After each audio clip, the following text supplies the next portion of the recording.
I didn't mean to take the boat all by myself and leave my friends for dead. I really didn't. I thought I was just getting in the boat and then starting it up. I thought we would all leave together. Oh no. It turns out that I was signing death warrants, damning them to the clownpocalypse. Oops. But as I sped away on my little outboard, I couldn't help but laugh. They couldn't either. And moments like that, where you've just accidentally left your teammates to die and everyone is laughing about it while trying to escape a group of demented space clowns, are how you know you're having a good time. And for the record, they made it out anyway. Well, most of them. You kill first, human.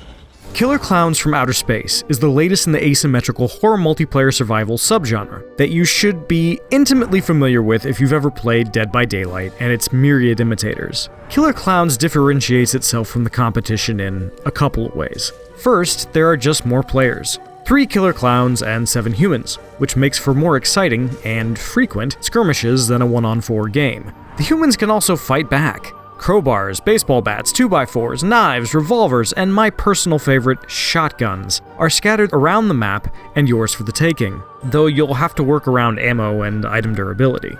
And this isn't just a slow the clowns down and run away kind of proposition. You can send these demonic space clowns to the great circus tent in the sky, at least for a little while. Once you knock a clown down, you can either stab him in the nose with a sharp object, or pop it like a balloon with a gun, to knock them right out of their oversized shoes and back to the waiting to respawn screen.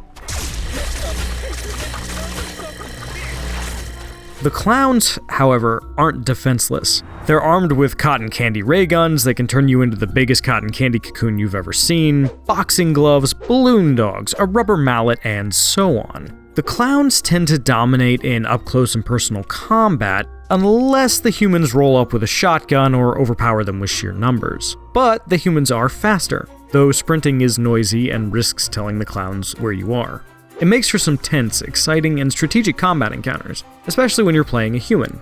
You knock a clown down and your knife breaks before you can pull off the execution, and you're running for your life. Alternatively, you can be beating down a human as a clown and then see his buddy show up with a shotgun and punch your ticket for a one-way trip on the Dead Clown Express, population you.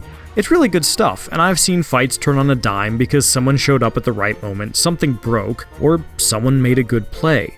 Things escalate further as the match goes on, and the clowns gain abilities like Jump, which allows them to instantaneously jump across the map, and Hypnotic Lure, which, well, lures humans to you.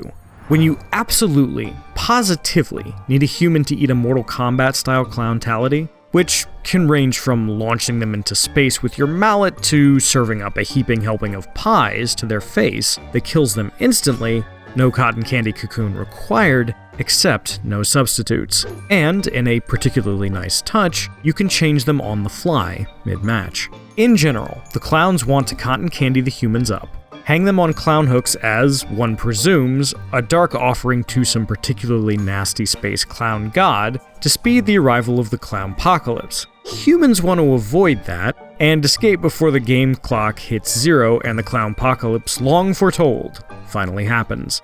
But escaping isn't easy. Not only will you need to find the exits on the map, you'll need to find the stuff you need to open them, or make them work. Remember that boat I was telling you about earlier? To use it, you'll need to find gas and a spark plug. I also found another barricaded exit over a rickety bridge. To get out, you'll need a strong melee weapon to bust open the barricade and then a key to unlock the gate. What you need for an exit isn't always immediately obvious when you're looking at it though. I was running from a clown and only had the key, so that ended up about as well as you'd expect, but it also never changes for that particular exit. If you know how to do the boat, you'll always know how to do the boat. After a few matches, you'll know how everything works. But even if you're like me and you get cotton candied, hooked, and more or less packed up, that doesn't mean you're out. Your teammates can always rescue you, but if you do buy it, there are little mini games you can play that reward your still living teammates, or you, more on that in a second, with items to help them out. Whether you're playing clown-themed whack-a-mole, shooting baskets, popping balloons, or whatever else, there's always something to do, and you're always helping out your team. And then there's the Resurrection Machine, a one-use revive that calls every dead human back from the afterlife for a last-ditch shot at glory. And of course, near the end of the game, new exits, like an ice cream truck that literally crashes through the level, come into play. Both of these things, in fact, did come into play during my play session, so it truly isn't over until it's over. Last-minute comebacks are a thing, for both teams. Clowns are supposed to be funny, and Killer Klowns from Outer Space nails the humor that comes with adapting such an absurd cult classic movie, while also carving out a unique space for itself in the asymmetrical multiplayer genre. I've played Killer Klowns twice now, at PAX East and for this preview event, and I've had a blast with it both times. It's the kind of game I can see myself squatting up for, and it has real potential to stand out in a crowded market. In fact, during our multiplayer session, the fine folks at developer Ilphonic told me they were confident they had made the best Clowns from Space game in human history. And however Killer Klowns shakes out, that's a hard claim to dispute. As for me, I can't wait to get some friends together and survive the Clownpocalypse. Next time, I won't leave them standing on a pier, watching me sail into the sunset. Probably. For more, check out our recent previews of Hellblade 2 and The Rogue Prince of Persia, and for everything else in the world of gaming, keep it locked at IGN.